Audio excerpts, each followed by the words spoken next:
Hey everyone, welcome to another weekly live with yours truly, Dr. Sarah Webb of Colorism Healing. I'm really excited today for many reasons. A, it is sunny outside in the Midwest where I am. It's also Mardi Gras, les bon temps roulé. So I'm from Louisiana for those of you who don't know. So I'm sporting my Mardi Gras bead today. Wish I had some king cake to eat. Today's topic is going to be talking about the phrase, we're all black. And what that really means is it enough just to say we're all black? And why it's sometimes, even though true, still problematic. So before we jump into that, I always like to see who's watching. So be sure to say hello. Let me know where you're tuning in from. Let me know what the weather is like where you are. I know we're in the middle of a polar vortex. So people are, sending thoughts to those who are without power and freezing weather. We have to do something about that. But I am staying in the house per usual. So I see Michelle, I see Armando, I see Teal Blue Birdie. Welcome back. I remember you from another live. I see Nylene. Welcome. So some announcements as people are coming in. Today I'm going to try for the first time going live on 3 different platforms, y'all. So I might be doing the most, but I'm going to try it out anyway. So I always go live on Facebook and Instagram, but now I'm going to add TikTok to that. So I'm clicking live on TikTok right now. We'll see if anyone shows up. But the Colorism Healing Writing Contest is still underway. It ends April 30th. As I've said before, it's open to everyone. It's an international contest. So in all ages, right, there are absolutely 0 restrictions on who can submit a piece of writing to this contest. As long as you're writing about colorism, what's your perspective on colorism, what are your experiences about colorism, and it could be a poem, it could be an essay, it could be a short story, right? So that's coming through April 30th. And we have 2 judges, Sienna Morgan and Bobby Simmons, right?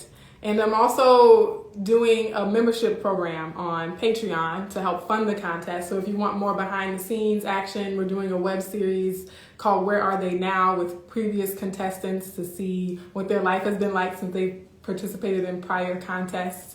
So that's on Patreon, but I do record it and place it on YouTube. Hey, Keena, what's up? How you doing? Keena, are you still on Instagram as the anti-blackness reader? I always like to shout people out and, get other folks to follow each other because we got a lot of dope people hanging around. So Jandel Crutch says Mardi Gras beads. Y'all see, I'm representing this. The holiday is Fat Tuesday. Hey, Lorraine, how are you? Hi, I am Shanda Rule. Hi. All the folks are here. Yes. So I noted how every Sunday I post the topic that I'm going to be discussing in my lives for the week. And so I posted about when people say we're all black and what that really means, okay? And y'all know I like interactive lives. So I'm curious to see what all of you think. Your thoughts, comments, have you heard that phrase? Have you used that phrase? And if so, what was the context behind it, okay? So I'll start by saying that a lot of times in talking about colorism over the years, that has been one of the most common responses that I get when I'm talking about colorism, that a lot of people get when we're talking about colorism, is, well, we're all black, so it shouldn't matter, right? Or people will say, we're all black, so we need to stop dividing ourselves amongst each other. We need to cut out the colorism. We're all black at the end of the day. A lot of times there are even comments regarding we're all black, so when the cops come for us, they're going to get us all because we're all black. Or when the KKK comes knocking at your door, it doesn't matter what your skin tone is, you're going to be, a black person to them. And in my post on Sunday, I noted that we're all black, and so we all experience racism. We definitely all experience racism. But other areas of our life impact the way we experience our blackness, right? So the way I walk through the world as a Black person is going to be shaped or influenced by other aspects of my identity besides my race. So my gender means I move through the world differently than someone else who's also Black, but a different gender, if that makes sense. My socioeconomic class means that I will move through the world differently than someone else who's in a different socioeconomic class, even if we're the same race. What's up, June? Hey, this hair, outfit, and jewelry are giving me life. Hi. You know, it's Mardi Gras, so I'm repping the folks. And so I think that's one of the biggest things is that, yes, we're all Black, but we don't experience Blackness the same way. And obviously I talk about colorism. So I talk a lot about how skin tone and complexion influences the way you move through the world as a Black person. So no one's saying you're not Black. No one's trying to deny the fact that you're Black. No one's trying to tell you you can't call yourself Black, right? And we can even get into how Black is a label that we choose to put on people, right? It's not the same as my skin color, which I didn't choose, right? So Blackness in a lot of ways is a choice. But the way I look, my natural hair texture, my eye color, the shape of my nose, my skin tone, right? Not a choice. Vincent says, yes, ma'am. Also, you preaching today. Okay. Let me see. I saw some comments coming through on Instagram. Let's see. I want to see what y'all say. I am wonderful. I'm super excited about the writing contest. Lorraine. Yay. I can't wait to see what you submit. Naina Viega. It is preferred to be mostly in English, right? Or contribution to the contest, I mean. So these are great questions, Nylene Viega. It's preferred to be mostly in English, but I do have people who submitted multilingual poetry in particular, and they include primarily Spanish words within the text. I haven't had like any other languages other than that, but I do accept multilingual writing as well. And what's up, y'all? Christian Alexis says, yes, your Black story is going to be different than mine. 100%. Your Black story is going to be different than mine. Quote by Christian Alexis on Instagram. I hope I'm saying that right, y'all. The folks who've been around a while know I butcher screen names a lot. But a lot of times, I wrote this post on Blavity in 2017. This is where this is coming from, right? I wanted to revisit this idea. We're all Black. But a lot of times, people use that phrase or make that statement as a way to shut down conversations about difference, about intersectionality, and about colorism, right? And it's used similarly to the way people use All Lives Matter. Can I just be frank? Can I be frank about that? Does anyone relate to this? I know a lot of y'all talk about colorism yourselves, but a lot of times people will say we're all Black in the same way that some white people say all lives matter. And so why are you talking about colorism when we're all Black? Bottom line, that's the question I get asked so many times. Why are you talking about this? We're all Black. Yeah. Sierra Adamani says, agreed. Yeah, so you've probably heard that same phrase or something similar. Yes, I was thinking that. And people have to be honest about the fact that we're all Black doesn't mean we won't experience life differently. And so my response is, we can't just expect white feminists to be intersectional. We have to be intersectional too, within our own ethnic and racial groups, right? It's not just white folks white women who need to realize that racism and sexism go hand in hand, right? Black folks need to realize that racism and sexism go hand in hand. For my Black men, especially my cis-het Black men, right? We got to acknowledge that racism and sexism go hand in hand, fam. So yes, we're all Black, but my Black men, y'all's experiences and it's not about, let me also say this, it's not about who has it worse. I don't even care about that. That's not even the argument I'm trying to make today. Like, I can make such arguments, but that's not the point of this discussion today. It's not about who has it worse. But what I am clearly establishing is that we have it different, right? So maybe you're not ready to talk about levels of oppression, but we can all at least acknowledge for this conversation that we have different versions of oppression. Okay? That's not, I'm not debating that. Like, other people might. But, you know, for me, it is what it is. And so colorism, color, just like socioeconomic class, education, sexuality, gender, ability, right? And probably other things I'm leaving, lots of other things, will determine how much I'm buffered or shielded from racism, right? So it's true, you experience racism, but when you're educated and have money, you can more easily navigate a racist system than someone who's disenfranchised, who lacks the education, who doesn't have the financial resources, right? They are more entrapped in the racist system. I'm talking about more than I thought I would. I'm going like into areas where I didn't expect to go for today. Janelle Crutch says, like the women's suffrage movement, not specifically addressing Black women, they had to talk about race because it wasn't being addressed in the movement. 100%. The women's suffrage movement, I remember because that whole, when Ruth Bader Ginsburg came out and like the 150-year anniversary or something, like 100-year anniversary of the, you know, voting rights for women. And people were trying to say like, yeah, that's great. Like, white women made progress at that time, but women of color still couldn't vote, right? For decades after that.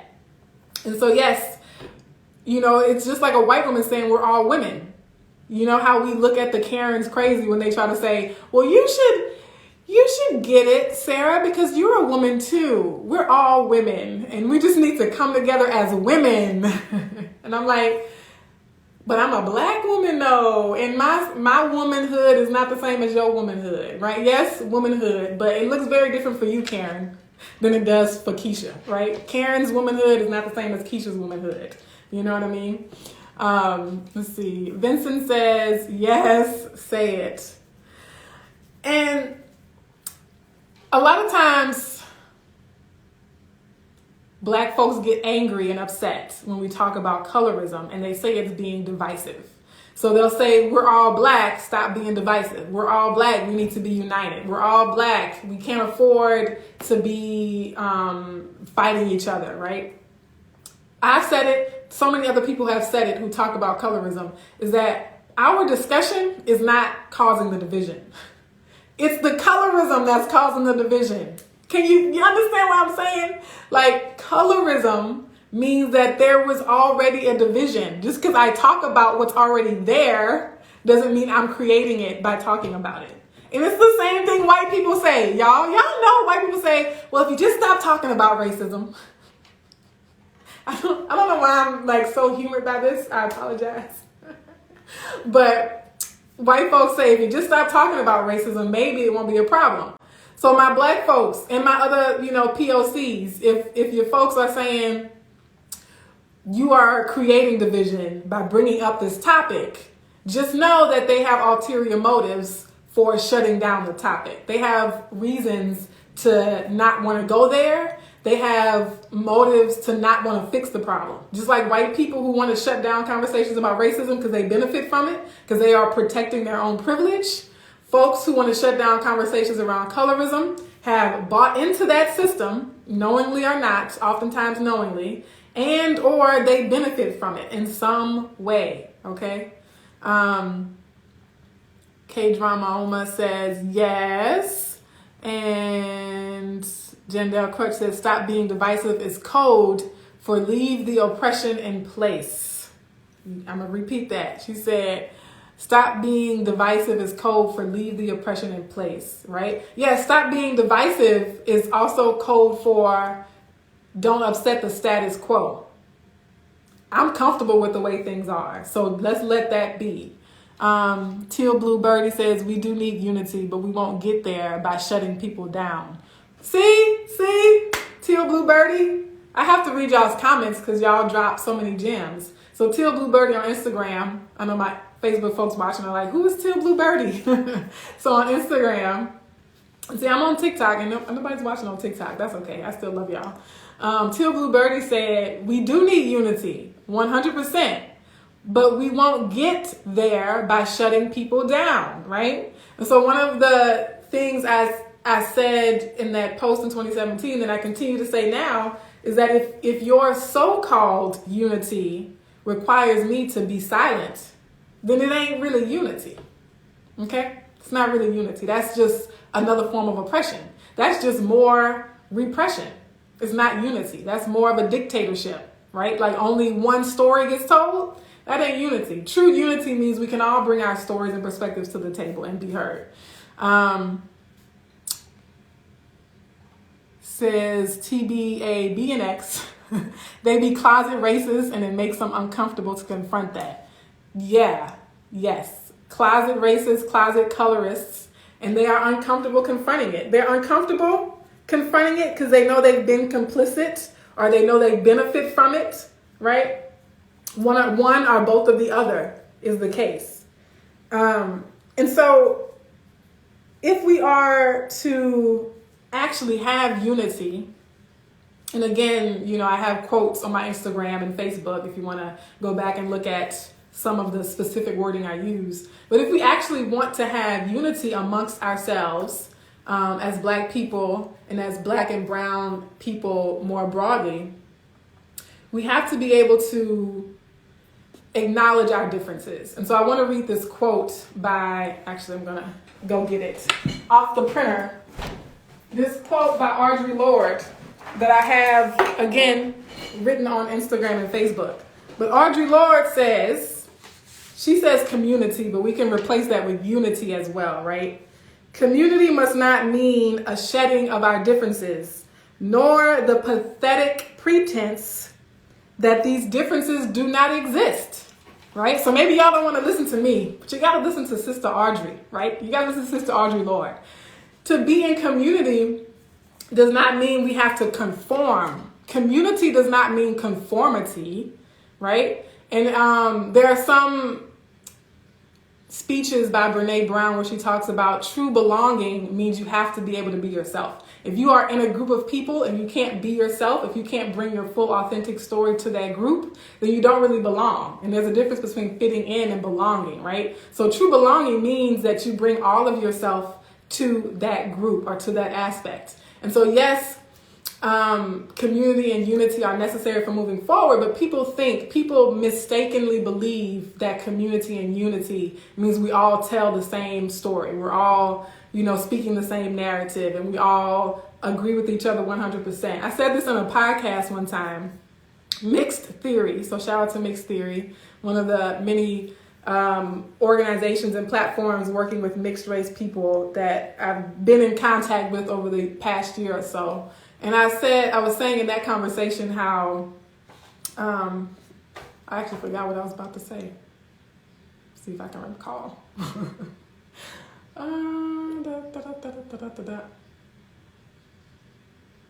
Yeah, well, I think that's where that idea came from. My bad, y'all. Y'all know when you go off on a tangent and forget what you was about to say. But I remember in that conversation saying that unity does not mean conformity, right? Or that community does not mean conformity. And so I think that's where we have to start, because pretending like there is no division, pretending like there is no difference means we can't actually fix the problem, right? That's like if my, plumbing bursts and I'm like, if I just don't talk about the fact that my house is flooding, then it won't be a problem. If I just pretend like I didn't break my finger, then it'll go away. The problem will go away. And so I think that's not the right approach to unity. Unity requires that we look at where we're fractured, that we actually acknowledge where we are not united, that we look at and discuss and try to come to resolve and forgive, right? And be held accountable for the places where we have betrayed each other, for the places where there is inequality, even amongst Black people, even amongst, whatever ethnic or racial group you are a part of. So that's the pathway to unity, is to say, where are we not united? We can't just pretend like we already are when we in fact really are not, right? Marley Bob says, oh, mixed theory, you were trying to help me jog my memory. Yeah. So I remember talking about that on that platform. How the same, and even we talk about unity being telling the same narrative. Oh, this is what I was going to say. In that conversation, I mentioned how I have zero expectations that I will agree with someone 100% of the time, because I don't agree with myself 100% of the time. I change my mind all the time. I'm like, Sarah, you thought this a week ago, and now you realize it's wrong. So we gonna course correct and be like, yes, the past Sarah from a week ago, from 2 months ago, from 6 years ago, she was wrong. So we don't agree with her anymore. We now know better, right? And so how can I expect other people who are not me to agree 100% of the time, right? I think we have to look at our expectations for community and for unity. And it's not like, oh, I disagree with you that one time, so we can't ever come together. We can't ever collaborate because we're not 100%, like this all the time, right? We have to be able to allow for individuality and know that disagreements actually further the cause. If no one ever thinks differently than me, I want the world to think differently than me, because there's a lot I don't know. So please have other ideas besides mine. The world would be very, very limited if we all thought like Sarah Webb. I think I'm smart and have some interesting ideas, but my goodness, I can only do so much by myself. So we have to have that difference. That difference is a strength, right? That difference is a strength. Let's see. Any other comments or questions? Course corrects, excellent. Fitting in isn't belonging. 100%. Yeah. So fitting in, right? I'm going to pretend like colorism doesn't bother me, because when I talk about how it bothers me, that bothers other people.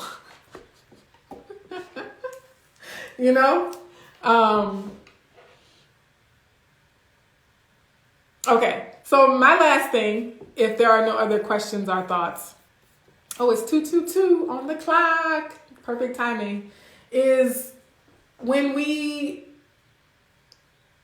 have compassion and forgiveness for ourselves, when we can tolerate our own imperfections, we are more comfortable tolerating it in the world around us, right? So a lot of times we fight and strive for people to be silent, to be quiet, because we do that to ourselves, right? So the way we treat ourselves is the way we show up in community a lot of times. And so we have to, when we're wrong, be able to acknowledge it and course correct, and forgive ourselves, right? And then therefore learn to forgive somebody else if they didn't know yesterday what they now know today, right? And that goes for me too. I don't come on here because I think I'm the colorism guru, right? And that I have the final say on what colorism is and how it affects people. And that's, again, why I read the comments. That's why I'm bringing people on to talk. And I mentioned last week wanting to bring in Ruby Bakari because she's international. She's a South Asian woman living in the UK, right? And having that global perspective. I can stand firm in my experience of colorism and still listen to someone else's experience of colorism. I can stand firm in my experiences of blackness. I can stand firm in my experiences and my understandings of being a woman and still listen to the stories of someone else, right? That's the skill we have to develop to really be in community, to really have unity. It's to be able to say someone else's truth does not blot out my truth. Someone else's experience doesn't negate my experience, right? And I think we'll experience less friction and less tension when we realize that. Because so often it's like, if I say I like butter pecan ice cream, and someone else is like, oh, I hate butter pecan ice cream. We feel like, well, how dare you not like what I like? Because that means it must not be good. No, you like that certain flavor of ice cream and it's still good to you. And someone else doesn't have to be like you to still be right, to still be true. You know what I mean?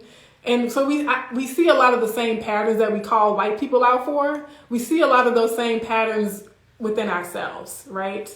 And that phrase, we're all black, when it's used to just gloss over colorism, when it's used to just kind of quiet the situation down, when it's used to say, oh, just kumbaya, let's all hold hands and ignore our differences. No, we're all black. So we're all going to have the same exact experiences. Let's not talk about difference. It's scary. You know what I mean? I think that actually weakens us. That weakens our cause. Another analogy, obviously I like talking in analogies. Another analogy would be for a football team or a sports team to pretend like their quarterback is not injured, right? Like, yes, our quarterback is injured, but we're just going to keep playing as if he's not. We're just going to go on as usual and not acknowledge the fact that someone on our team is hurting. And so colorism is that thing. Colorism is an injury. And we can't show up to fight against white supremacy without addressing where we're injured. We can't show up to fight racism if we're not looking at the injuries that we have, folks. I am Shanda Rule. It's like making music with other folks. We tolerate all the tension and friction as well as the harmony, and it all works 100%. Are you a musician? Child, let us know if you're a musician and hook us up with some of your tracks. But I'm not mature enough yet to make the We're All Black song. The We're All Black song. Oh, goodness, that'd be so funny. Sienna says, it's funny that I come straight here after my Tuesday therapy sessions, and then these chats end up being therapeutic too. Belonging is my topic of discussion currently. Oh, see, serendipity. I don't believe in coincidences. I believe it's all meant to be, Sienna. I think the fact that, you found the writing contest, a couple of years ago and are still here today, I think it's all part of the plan, okay? But yeah, belonging, the sense of belonging. We want to belong to the black race, right? Even, some of my lighter skinned sisters and brothers say they feel like they don't belong anywhere. They don't belong, especially if they're mixed race and lighter skin. They feel they don't belong to either of their races or either of their, families are particularly. They don't quite, belong. And part of that is because we confuse belonging with fitting in. And we, even as the communities, think that in order to accept someone, they have to assimilate to who we are and how we act, right? But if you can't be yourself in a group of people, you don't belong there, no matter how much you think you fit in with them, right? Okay, so my connection paused just for a second. Sorry. Got to get that Wi-Fi tuned up. So that's my take on it, y'all. The We're All Black thing. I think, final takeaways. We should stop saying we're all black as the panacea to colorism, okay? That's not going to solve colorism, just saying we're all black, okay? Acknowledge that intersectionality is not just something we demand from white women to acknowledge. Like, us black folks have to acknowledge intersectional forms of oppression as well. And colorism is definitely one I harp on a lot. And true unity and community is not about conforming or assimilating to one pattern or to one narrative, but it's about all of us being able to have our authentic experiences and our authentic truths and to bring those to the table. Yeah. So I'm not sure what I'm going to be talking about next week, but you'll see it on Sunday, on my Sunday post. Any final thoughts? Let me see. I talked about the contest. Anything else going on I need to talk about? I think that's it. I just like talking to y'all. So that's why I'm lingering. I'm dragging it out. I'm dragging out the ending because I don't want to say goodbye. It's so hard to say goodbye. We got to get I Am Shanda Rule on here to sing because I'm not the one.